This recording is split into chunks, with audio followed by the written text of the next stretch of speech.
माननीय सभापती महोदया, आपल्या विधान परिषद सभागृहाचे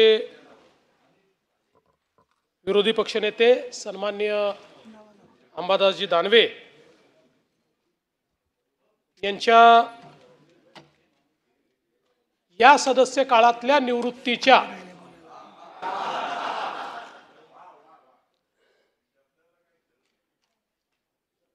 एक क्षणभर मुख्यमंत्री महोदय, सन्माननीय सदस्यांना कल्पना आहे की या सभागृहाचे विरोधी पक्षनेते श्री अंबादास एकनाथराव दानवे यांचा सदस्यत्वाचा कालावधी दिनांक 29 ऑगस्ट 2025 रोजी समाप्त होणार आहे.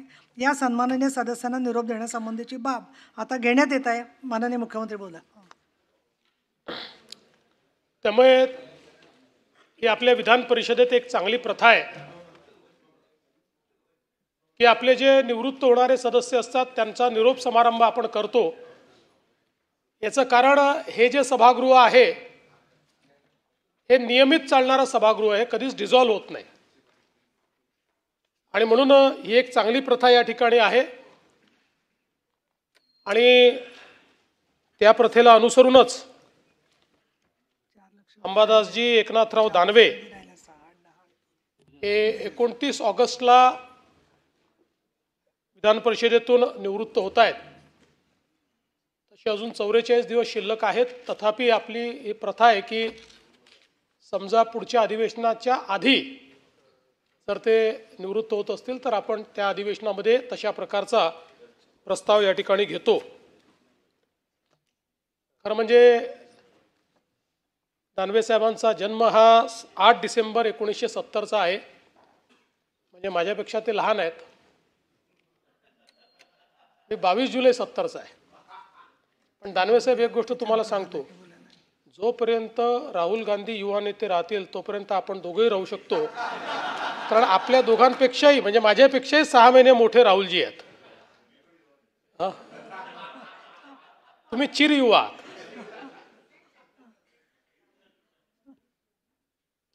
तसे माझ्यापेक्षा 6 महिन्यांनी लहान आहेत पण माझ्यापेक्षा मोठे कलाकार आहेत ते. छत्रपती संभाजीनगरच्या अजबनगरचे ते रहिवासी आहेत. आणि जरी आता ते उद्धवजी आपल्या शिवसेनेत असले तरी आपल्यालाही कल्पना आहे की मूळ आमच्या भाजपचे आहेत. त्यांचं सगळं राजकीय जीवन हे भारतीय जनता पक्षातच सुरू झालं. भारतीय जनता पक्षामध्ये आम्ही सगळ्यांनी युवा मोर्चामध्ये काम केलेलं आहे आणि एक अतिशय प्रभावी नेते म्हणून भारतीय जनता पक्षामध्ये ते काम करत होते. ठीक आहे, त्यावेळेस आमच्या पक्षात काही वाद झाले आणि त्या वादामध्ये त्यांना पक्ष सोडावा लागला किंवा पक्ष त्यांनी नाही सोडला.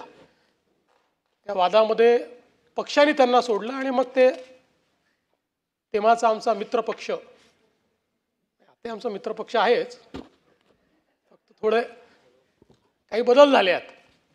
अशा शिवसेनेमध्ये त्यांनी त्या ठिकाणी प्रवेश केला. पण त्यांचं संपूर्ण राजकीय जीवन जे घडलं ते भारतीय जनता पक्षामध्येच घडलं. आणि अर्थातच त्यानंतर शिवसेनेत गेल्यानंतर मग शिवसेनेमध्ये वेगवेगळ्या पदांवर त्यांनी काम केलं. खरं म्हणजे मूळ पत्रकारितेचा त्यांनी अभ्यास केला आणि जनसंवाद आणि वृत्तपत्र विद्येत त्यांनी MA केलं. त्यामुळे अपेक्षा अशी होती की हे बातम्या संकलित करतील पण ते बातम्या निर्माण करणारे झाले आणि बातम्या पुरवणारे झाले. आणि राजकीय क्षेत्रात आले. खरं म्हणजे राजकीय क्षेत्रात आपण बघितलं असेल तर पत्रकार आणि वकील हे सगळ्यात जास्त आपल्याला पाहायला मिळतात. आणि मला असं वाटतं एका चांगल्या पत्रकाराला आपण मुकलो पण एक चांगला नेता हा या सभागृहाला या ठिकाणी मिळाला. खरं म्हणजे भाजपच्या मुशीत तयार झाल्यामुळे त्यांच्यामध्ये चिकाटीपणा आपल्याला पाहायला मिळतो, संघटनात्मक कौशल्य त्यांच्यामध्ये पाहायला मिळतं आणि अभ्यासू वृत्ती देखील त्यांच्यामध्ये पाहायला मिळते. ते इतर पक्षात नाही असं नाही पण भाजपमध्ये असले होते. त्यामुळे 15 वर्ष काम केलं त्यांनी भाजपमध्ये, थोडं थोडकं नाही. आणि मग अर्थात उपजिल्हा प्रमुख म्हणून, महापालिकेचे नगरसेवक म्हणून, सभागृह नेता म्हणून, शिवसेनेचे जिल्हा प्रमुख म्हणून आणि मग आमदार म्हणून देखील त्यांनी या ठिकाणी काम केलेलं आहे. त्यामुळे सामान्याच्या प्रश्नाची जाण ही अंबादासजींना चांगल्या पद्धतीनं त्या ठिकाणी आहे. 2014ला विधानसभेची निवडणूक देखील त्यांनी लढली होती. काही कारणाने ते त्या ठिकाणी विधानसभेच्या त्या निवडणुकीत पोचू शकले नाहीत. पण 2019ला म्हणजे 14ची निवडणूक आम्ही आमोरासमोर लढलो होतो. त्यावेळी मला वाटतं प्रशांत बंबच्या विरुद्ध त्यांची हे झाली होती. पण 19ला ज्यावेळेस ते या पदाकरता निवडणूक लढले त्यावेळी मात्र आम्ही सगळे एकत्रित होतो. त्यांना पूर्ण पाठिंबा आम्ही त्यावेळेस दिला होता. आणि म्हणजे उद्धवजींनाही माहिती आहे की त्यावेळी एकूण मतदारसंघामध्ये आमचे स्थानिक स्वराज्य संस्थेचे सदस्य जास्त होते, पण युतीचा धर्म होता आणि सीट ही शिवसेनेची होती. आणि सगळ्यांनी आम्ही एकत्रितपणे अंबादासजींना पाठिंबा दिला आणि अंबादासजी त्या ठिकाणी निवडून आले होते. संभाजीनगर आता मला असं वाटतं 2022 पासून विरोधी पक्षनेतेपदी ते या ठिकाणी विराजमान आहेत. आणि आता अर्थातच त्यांचा कार्यकाळ संपुष्टात आल्यावर विरोधी पक्षनेत्याचाही कार्यकाळ या ठिकाणी संपुष्टात येईल. तर परब साहेब तयारी करून ठेवा.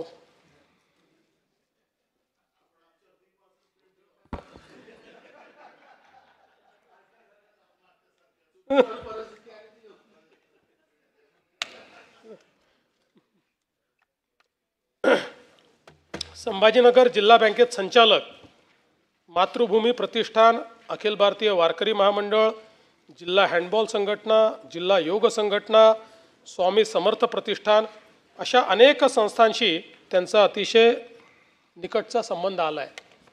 सगळ्यात महत्त्वाचं योगशास्त्रात त्यांनी MA केलं आहे आणि योग क्रियांमध्ये ते अतिशय निपुण आहेत. मागच्या काळामध्ये जेव्हा आपण योग दिनाच्या निमित्ताने विधानसभेच्या आवारामध्ये अध्यक्षांनी योग दिन आयोजित केला होता, त्यावेळी जेवढे योग ट्रेनरनी केले तेवढेच योग त्यांनी देखील करून दाखवले. आम्ही बाकी सगळे चाचपडत होतो, पण त्यांनी अतिशय चांगल्या पद्धतीनं त्या ठिकाणी, आणि नुसतं हे योग नाही, वेगवेगळे योग देखील ते जुळवून आणतात. संजय केणेकर आहेत का सभागृहात? आमच्या संजय केणेकरांचा प्रेमविवाहही त्यांनी जुळवून आणलेला आहे. म्हणजे सूत जुळलं होतं पण घरच्यांचा विरोध होता आणि सगळेच बिचारे हे असतील, संजय असतील, उमेदीचा काळ होता, काही फार पैसे बिशे काहीच नव्हते. त्यामुळे मग अंबादासजींनीच एका गाडीची व्यवस्था केली, डिझेलची व्यवस्था केली आणि एक भाजी विमोचं अधिवेशन चालू होतं. कोणाची मदत मिळते का सगळ्यांनी बघितलं, थोडी बहुत मदत मिळाली. मग ठरवलं की थोडक्यात निपटवायचं आहे. त्यामुळे अंबादासजींनी परभणी जिल्ह्यातल्या पिंपरी देशमुख गावातील जैन मंदिरात नेऊन केणेकरांचं लग्न लावून दिलं होतं. त्यामुळे वेगवेगळे योग जुळवणं हे देखील मला असं वाटतं त्यातही त्यांचा हातखंडा आहे. खरं म्हणजे अंबादासजींची ओळख ही संभाजीनगरमध्ये हिंदुत्वाची कडवट भूमिका घेणारा कार्यकर्ता अशा प्रकारची नेहमी राहिली आहे. विशेषतः आता तर आपण धार्मिक स्थळावरचे भोंगे काढले, पण त्याच्या विरुद्ध प्रचंड आंदोलन हे अंबादासजींनी केलं. सातत्याने त्याची निवेदनं त्या काळामध्ये ते देत होते. आता मला माहिती नाही की सध्याच्या परिस्थितीत अशी निवेदनं ते देऊ शकतात का, म्हणजे असं प्रश्न आहे. म्हणजे देऊ शकत असतील ते, पण देऊ शकतात का? आणि तसे ते कट्टर सावरकर भक्त देखील आहेत. म्हणजे जरी बंटी पाटलांच्या बाजूला बसावं लागलं तरी अजून सावरकर भक्ती सोडली नाही दानवे साहेबांनी. हां, एकदम